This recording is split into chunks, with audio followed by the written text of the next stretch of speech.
ఈరోజు ఆంధ్రప్రదేశ్లో ప్రధానంగా జరుగుతున్న ఒక చర్చ, డిఎస్సి పరీక్షల్లో స్పోర్ట్స్ కోటాలో ఎలాంటి పరీక్ష రాయకుండా కేవలం స్పోర్ట్స్లో ఉన్న ప్రతిభని అనుగుణంగా లేక స్పోర్ట్స్లో పాల్గొన్నారనేటువంటి పార్టిసిపేషన్ సర్టిఫికేట్ అనుగుణంగా maths, physics, chemistry, social sciences రకరకాల టీచర్ పోస్టులకి స్పోర్ట్స్ కోటాలో నియమితులు కావటం అనేది అది సమంజసమా కాదా అనే విషయం మీద పెద్ద ఎత్తున చర్చ జరుగుతూ ఉంది. ఇటీవలనే నారా లోకేష్ గారు విద్యాశాఖ మంత్రి శాసనసభలో చాలా స్పష్టంగా చెప్పారు, అవును మేము పరీక్ష నిర్వహించలేదు, కేవలం స్పోర్ట్స్ని ఆధారం చేసుకొని వారికి నియామకాలు ఇవ్వటం జరిగింది, పివి సింధుకి ఇవ్వలేదా, ఇంకా ప్రతిభ గల చాలామందికి ఇచ్చారు కదా గతంలో అనే వాస్తవాన్ని వ్యక్తం చేశారు. కానీ పివి సింధు అంతర్జాతీయంగా ఒలింపిక్స్లో అనేక రంగాల్లో ప్రతిభ చూపి అత్యున్నత స్థాయికి ఎదిగిన వ్యక్తి. అలాంటి వాళ్ళు చాలామందికి ఇచ్చారు, అది కొద్దిమంది వ్యక్తులుగా కొద్దిమందికి ఇచ్చారు. కానీ ఆంధ్రప్రదేశ్లో 1988 నుంచి డిఎస్సి జరుగుతూ ఉంటే ఆ డిఎస్సిలో 2% స్పోర్ట్స్ కోటా ఉంటే స్పోర్ట్స్ కోటాకి వచ్చిన వాళ్ళు కానీ లేక వికలాంగుల కోటా కానీ ఎస్సీ కోటా కానీ ఎస్టీ కోటా కానీ ఏ రిజర్వేషన్ అయినా కూడా వాళ్ళందరూ తప్పనిసరిగా ప్రాథమికమైన పరీక్ష డిఎస్సి పరీక్ష రాయాలి. ఆ పరీక్షలో వచ్చిన మార్కులు మరియు స్పోర్ట్స్ కోటాలో స్పోర్ట్స్లో కనపరిచిన ప్రతిభ వీటన్నిటిని అనుగుణంగా చేసుకొని వారికి ఉపాధ్యాయ నియామకాలు ఇవ్వడం జరిగింది. కానీ ఈసారి మాత్రమే ఆ 2% ఉన్నదాన్ని 3% చేశారు.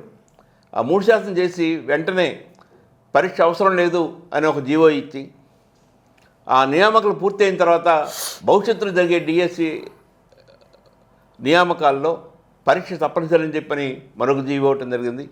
దీనిపై మీ అభిప్రాయం తెలియజేయాలని కోరుకుంటున్నాను. మళ్ళా 3-4 రోజుల నుంచి డిఎస్సి 2025 స్పోర్ట్స్ కోటా కింద జరిగిన రిక్రూట్మెంట్ మీద చాలా చర్చ జరుగుతోంది. ప్రధానంగా మొన్న శాసనసభలో నారా లోకేష్ గారు దీని గురించి చెప్తూ స్పోర్ట్స్ కోటాలో ఇదే మొదటిసారి కాదు, గతంలో కూడా ఇలాగనే రిటర్న్ టెస్ట్ నుంచి ఎగ్జంప్షన్ ఇవ్వబడిందని చెప్పారు. కానీ నాకు తెలిసినంతవరకు అలా గతంలో ఎప్పుడు జరగలేదు.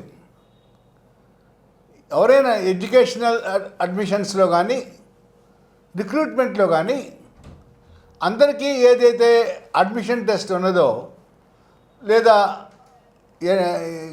క్వాలిఫైయింగ్ టెస్ట్ ఉన్నదో అది అందరూ అపీల్ కావాల్సిందే. ఉదాహరణకి మనకి పోలీస్ రిక్రూట్మెంట్ ఉంది. పోలీస్ రిక్రూట్మెంట్లో కూడా మిగతా అభ్యర్థులకి ఎలాగైతే రిక్రూట్మెంట్ ప్రాసెస్ ఉంటుందో same recruitment process sports quota వాళ్ళ కూడా ఉంటుంది. ఏమి ఎగ్జంప్షన్ లేదు. అలానే డిఎస్సి 2025 కనుక వస్తే లక్ష్మణ్ రెడ్డి గారు ప్రస్తావించినట్లు 2% నుంచి 3%కి పెంచారు. అదొక చర్చ.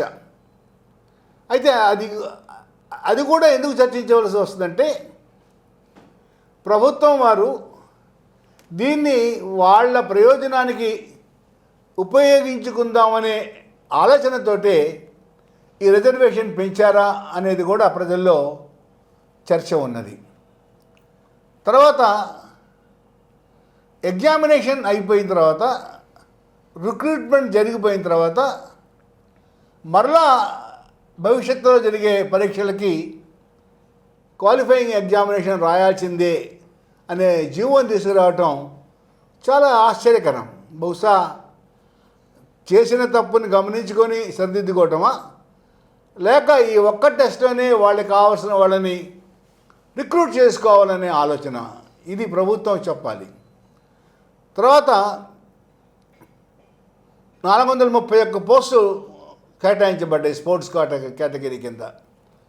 అందులో 382 మంది సెలెక్ట్ అయ్యారని చెప్తున్నారు.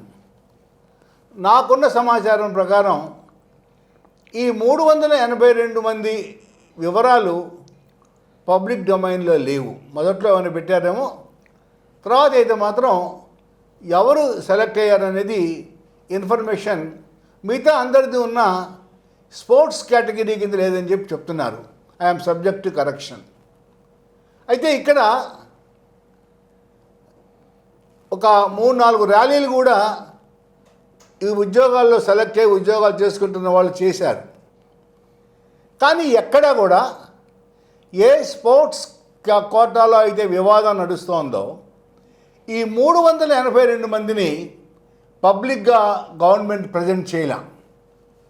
వాళ్ళు ఏ జిల్లాల్లో ఉన్నారో, వాళ్ళకి ఏ సర్టిఫికేట్లు వచ్చినాయి, ఒలింపిక్స్లో పాల్గొన్నారా, నేషనల్స్లో పాల్గొన్నారా, ఇంటర్ స్టేట్లో పాల్గొన్నారా, కాలేజెస్లో పాల్గొన్నారా, ఈ సమాచారం చెప్తూ ఈ 382 మందిని రాష్ట్రంలో ఎక్కడ పెరేడ్ చేయించలేదు, ప్రజెంట్ చేయలేదు. విచిత్రం ఏంటంటే దీని మీద వివాదం రేపిన వైఎస్ఆర్ కాంగ్రెస్ కూడా ఈ 382 మందిని మాకు చూపించండి జిల్లాల వారీ, కానీ వాళ్ళు కూడా అడగటం లేదు. మరి వాళ్ళు మర్చిపోయారా, లేక ఎందుకు అడగట్లేదు, లేక అన్ని కార్డ్స్ ఒకేసారి ఓపెన్ చేయడం ఎందుకని వ్యూహాత్మకంగా అది అట్టు పెట్టుకున్నారో నాకైతే తెలియదు. కానీ ప్రభుత్వం వారు ఇన్ని వేల మందిని కర్నూలులో అక్కడ ఇక్కడ బెజవాడలో ప్రజెంట్ చేశారు. ఈ 382 మందిని ఈ వేరియస్ డిస్ట్రిక్ట్స్లో ఫలానా కాలేజీలో స్కూల్లో పనిచేస్తున్నారు, వీళ్ళు ఒలింపిక్స్లో పాల్గొన్నారు, లేదా వీళ్ళు ఇంటర్ యూనివర్సిటీలో పాల్గొన్నారు అని చూపించవచ్చు. కానీ వాళ్ళు ఏమి చూపించడం లేదు. కొన్ని వాళ్ళ వివరాలైన సెక్రటరీలు కానీ వాళ్ళెవరు కూడా పేపర్లకి ఏం ఇవ్వలేదు. మేము చేశాము, ఎక్కడ తప్పు లేదు అని చెప్తున్నారే కానీ వాళ్ళ వివరాలు ఇవ్వడానికి మాత్రం వెనుకాడుతున్నారు. ఇది చాలా ప్రధానమైన లోటు, లేదా తప్పిదం. ఇది కాకుండా లోకేష్ గారు చాలా I don't want to use the word immaturish. ఒక మంత్రి గారు పివి సింధుని తీసుకొచ్చి ఇక్కడ రిఫర్ చేయడం అనేది ఆశ్చర్యంగా ఉంది. పివి సింధే కాదు, చాలామందికి ఇచ్చారు. అయితే అది ఒక నోటిఫికేషన్ ఇచ్చిన పోస్ట్ కాదు, అది గౌరవంగా ఇచ్చిన పోస్టు. వాళ్ళు ఉద్యోగాలు చేస్తున్నారా చేయటం లేదా ఎవరు అడగటం లేదు. అది వాళ్ళకి దీంతోపాటు భూములు కూడా ఇచ్చారు. మరి ఈ 382 మంది కూడా భూములు ఇస్తారా? ఇది ప్రభుత్వమే క్లారిఫై చేయాలి.